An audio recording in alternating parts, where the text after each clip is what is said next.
I'm Lieutenant Mark Young. I'm the president of the Detroit Police Lieutenants and Sergeants Association.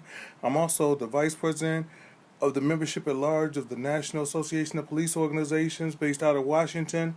For the Lieutenants and Sergeants Association, I represent roughly 640 members of the Detroit Police Department, the leadership. And for the National Association of Police Organizations, we represent approximately 241,000 law enforcement officers throughout the country. I live in the city of Detroit. I have been a law enforcement officer for approximately 32 years, and I currently hold the rank of lieutenant. I believe that the youth of this city are great, especially African Americans. So that's my whole thing is giving back to them and to be an example. And through my coaching, my mentoring, and some other things, it has had a very positive effect on a lot of the young people. I'm not so sure as people fear the police. I think that in all occupations you have some great people and you have some bad people.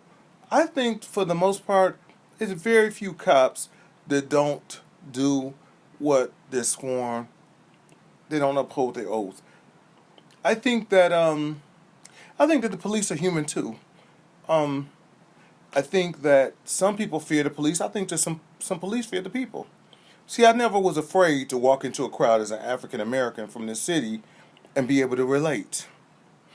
So I didn't have those problems. I could always talk to people. I think that some of the incidents that happen with law enforcement are misconstrued.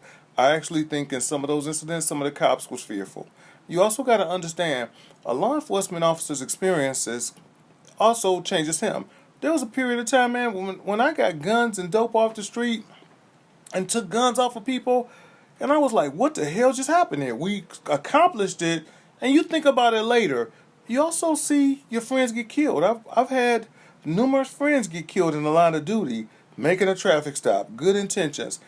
I think that the fear is a little bit overblown. I think that those who do what they need to do don't have to fear the cops. I think that people need the cops, and I think that the cops need the citizens.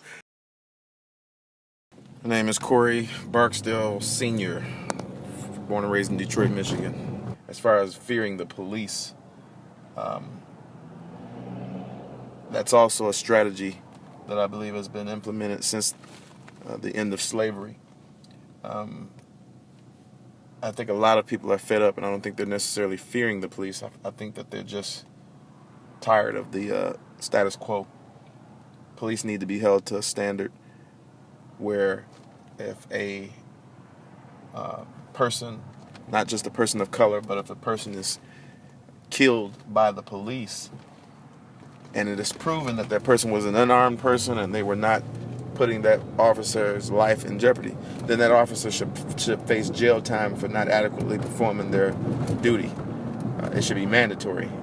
You got tons of cases where officers don't even have to go to court, and that's unfair, and it leaves a stain on the way America functions. It leaves a stain in the minds of the people that are here.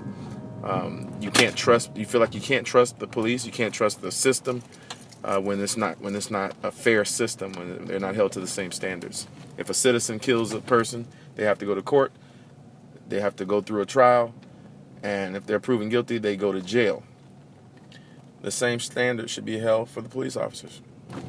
Well, I think a lot of police are fearful as well. You asked the question earlier if the citizens fear the police. I think a lot of police are fearful because when you got a system set up that is unfair and unbalanced, you got people who feel frustrated with the system and with police, and the police officers are aware of that, so they feel like maybe people are going to be more on edge or more apt to carry weapons and pull weapons or firearms on police. So they're even more on edge and ready to fire back or fire first. And that's just not a good situation at all. You've got a lot of rogue cops who, just mentality-wise, should not be cops. My name's Ken Valerie. I live back in the city now after my divorce. and I'm a Detroit police officer. I work at the Gang Intelligence Unit. Let's talk about fear. One of the things that I have to explain to people that are not police officers is that fear is definitely part of the job. Now, this is the thing.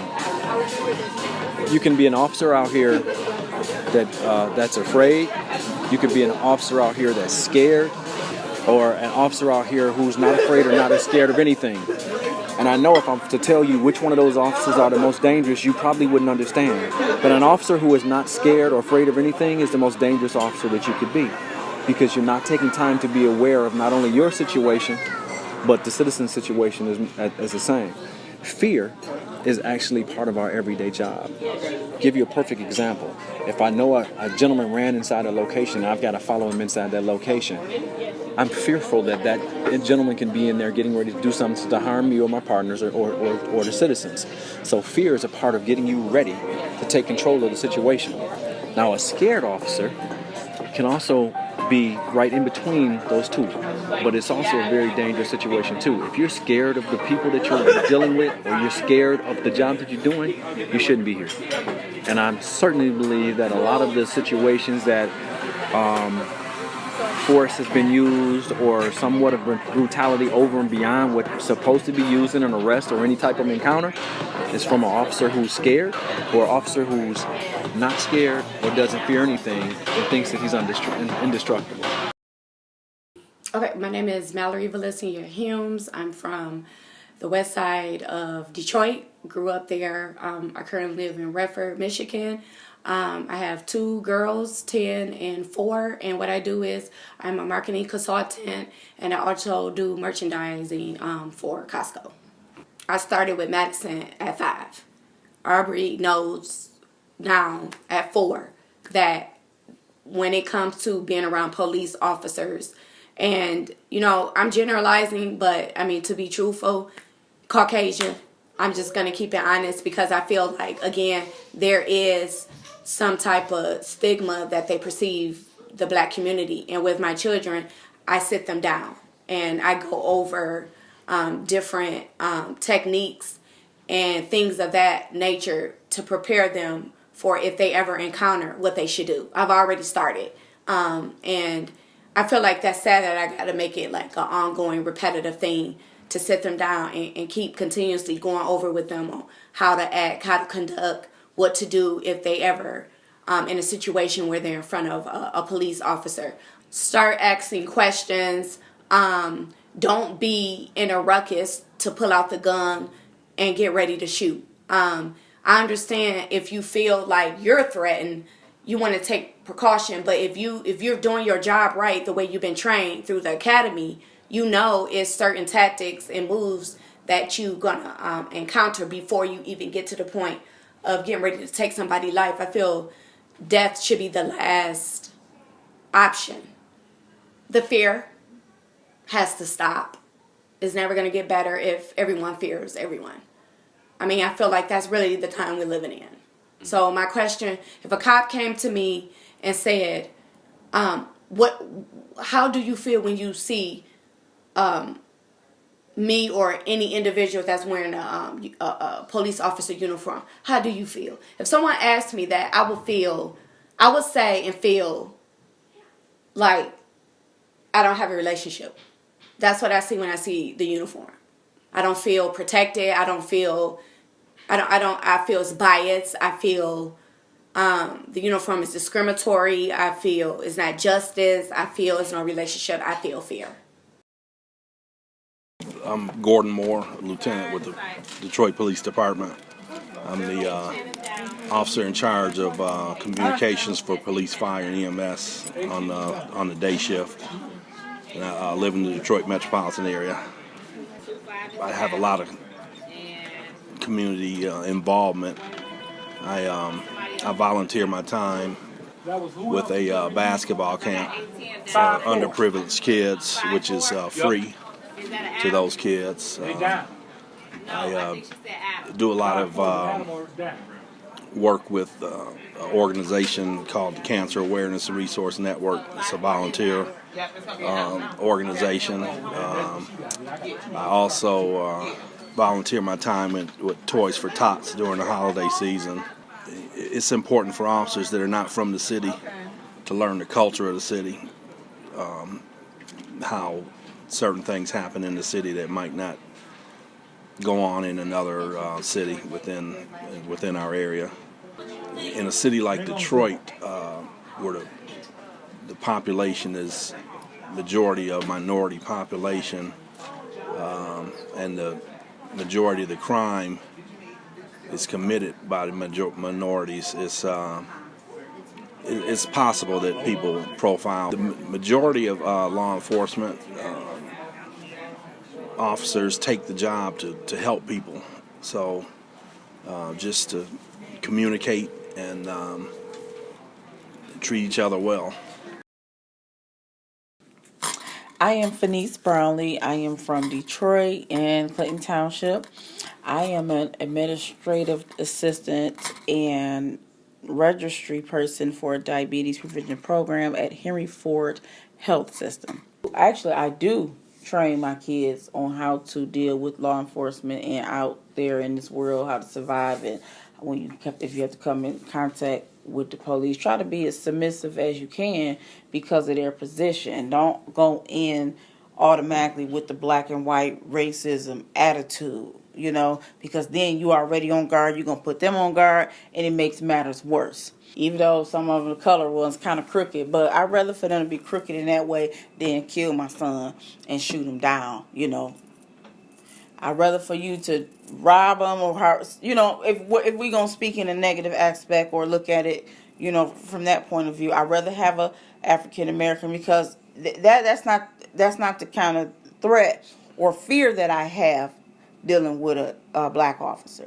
The fear that I have for a white officer is, shooting them, killing them. Don't take advantage of the bass and abuse the power because people are already broken and torn from that already. So, don't make it worse for them.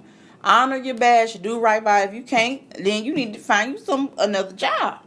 Do something in a different field because the field is too important for you to take it lightly or not do it with passion and from the heart. Sergeant Avery Thomas, Sergeant, Detroit Police Department. First, I view them as people. Secondly, I view them as people who may have had issues or they're in crisis. And they are basically, when they come in contact with us, they're having the worst day of their life. The lack of trust, I think, comes from a lack of knowledge. Very often, the public is not aware of what the police do or what they should do when they come in contact with the police. There's a fear of being injured or hurt more so than fear of people.